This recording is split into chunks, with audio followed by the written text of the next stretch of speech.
Kreative-Tv. Hi everyone, I'm Jazz. In this segment we'll be talking about different events that are bizarre on this video. Oh, by the way, please don't forget to subscribe. Let's go. A British model, Chloe Lopez, has ignited fury in Spain after filming herself leaving her underwear in public places, including a Mercadona, supermarket bread counter. Locals are enraged. The public outcry has even prompted calls for police action, with accusations that her actions pose a health risk. Chloe's antics have not been limited to Spain. She recently pulled a similar stunt at a bar in Tulum, Mexico, leaving her underwear as a tip. Spanish media, including El Mundo, have highlighted the anger her behavior is causing, with one user calling her a slut and criticizing her for tarnishing the image of British tourists. I don't know about you, but I find this behavior disgusting and uncalled for. This is just gross. Like, who wants to put their underwear in public areas? Especially, it's a health violation. You have to consider these things. I hope that there is some kind of justification that needs to be put in place for such behavior like this, because it's uncalled for, unnecessary, and it's unsanitary. I sued my parents for having me without my permission. So my parents that I sued, they contributed to, conceiving me, and my mother that raised me, she gave birth to me.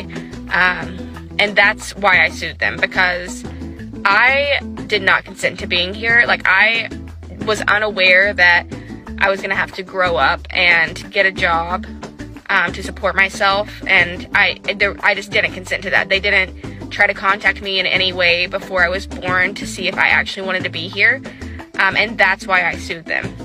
Now, it's different. Like, I know I've said it's unethical to have children before, but it's different when you adopt, because it's not my fault that they're here. I'm just trying to be a good person and help them out. You know what I mean?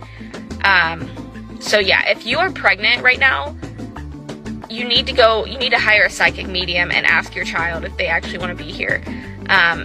But keep in mind, if they don't, you need to terminate.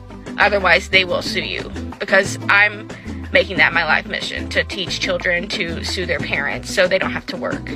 Yes, my parents did kick me out on my 18th birthday. They actually came into my room the day I turned 18, and they had keys in their hands, and they were like, "These are yours to your new place. You cannot stay here. Get out." And I just wasn't expecting that, It's like, I thought I was gonna get a happy birthday or something, but they were just like, "We've done our job. Get out." So I go to my new house, and the one they bought me was only 1,200 square foot. The house I grew up in was 4,500, and it had a home theater, in-ground pool, tennis court. It was like staying at a resort. And I just wasn't expecting that, and that's when I first started considering suing them. And First of all, you got to be kidding. Out of all of this, how do you sue your own parents? Because you didn't ask to be here. Of course not. It was like an act of God, but at the same time, who do you blame for that? But the main thing is that you exist, and you have to make the best of it. Guys, obviously this woman is completely spoiled, but let me keep going. then later on, I was asking them, I was like, "Hey, look, you raised me in one lifestyle, and then all of a sudden you just kick me out, and I'm living in a 1,200 square foot home with normal people, And they were like, "You got to learn some responsibility. If you want more, go get a job." And I was like, I didn't sign up for this. I didn't sign up to be here. And it was then that I decided, they don't want to help me. I'm just going to take them to court and make them help me. And that's what I did. Yes, my parents did buy me a house, but that's not why I was upset. I was upset because the one they bought me was so small. At 18, they kicked me out, bought me this house, and it was only 1,200 square feet, whereas the one I grew up in was 4,500, and it had all these nice things in it, like a home theater and an in-ground pool and a tennis court. And I just, that's a big lifestyle shift. Now, if I were a normal person, this 1,200 square foot house would have been fine. But I didn't grow up in a normal lifestyle. I deserved more. And that's why I was upset, and that's why I took him to court. So this is the thing. I never asked to be here. Okay, it's obvious. She's spoiled, and she's ranting about she didn't ask to be here. Of course not. But you're here, so there's nothing you can do about it. And you have to buy your house. That's a big thing, a nice thing. But according to her, it's not good enough. Maybe she just get a husband. But I doubt if that works too. And since I didn't ask to be born, I shouldn't be forced to do anything. Right? Like, I didn't have the choice. I didn't have the choice to not be born. A few months ago, I took my parents to court for having me without my permission, and We have Dr. Elam. He's on the segment series Pop the Balloon. And here on this segment, he makes his request known, but he gets scolded. Guys, watch this. The reason why I popped, very good looking man. Well put together, you're in the dentistry world, that's amazing. I'm sure your love language is acts of service, since you are in the dentistry world. But the way you answered that question... Actually, my love language is physical touch. Oh. And quality time. Oh. And words of affirmation. I see that you like to interrupt. I think apologize. I apologize. It's best that I did pop that balloon. Thank you. Wait a minute. It was obvious that he just basically just made his request. But I don't see the point of being offended. So that was the way of just cutting him off. But I say, wow. Now, is Brenda someone that's your type? You know, I actually don't know enough about her to make a valid decision on that, but I love the dress.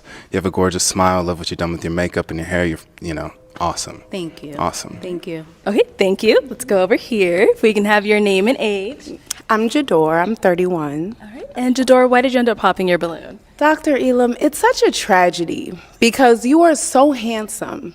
I feel like you are extremely arrogant, and I feel like you're probably going to have a hard time because you seem like the type, like a know-it-all type of guy. And sometimes you have to be careful with that because even when you know it all, you don't know everything. Mind if I ask you, what was that called for? Like, you know it all? The guy's a doctor. He's proud of himself. It doesn't mean that he knows it all. He's a doctor. That's his profession. Oh, wow. So being humble sometimes can be your best friend, even if you do know it all, even if you're very smart, very wise, but just having a humble attitude, you know what I mean? You would probably go a lot further. And I say that with all the respect in the world. Thank you. You're welcome. Who's your dentist? Who is my dentist? Not you, sweetheart. And I'm just going to leave it right there.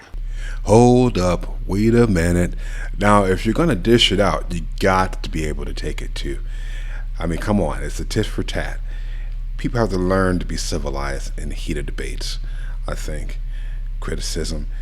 People respect people's opinions, but not to get it inside your feelings and go off. That was uncalled for. Oh, I know. Yeah. I'm not your dentist. Yeah. Okay. All right, let's go to our next person here.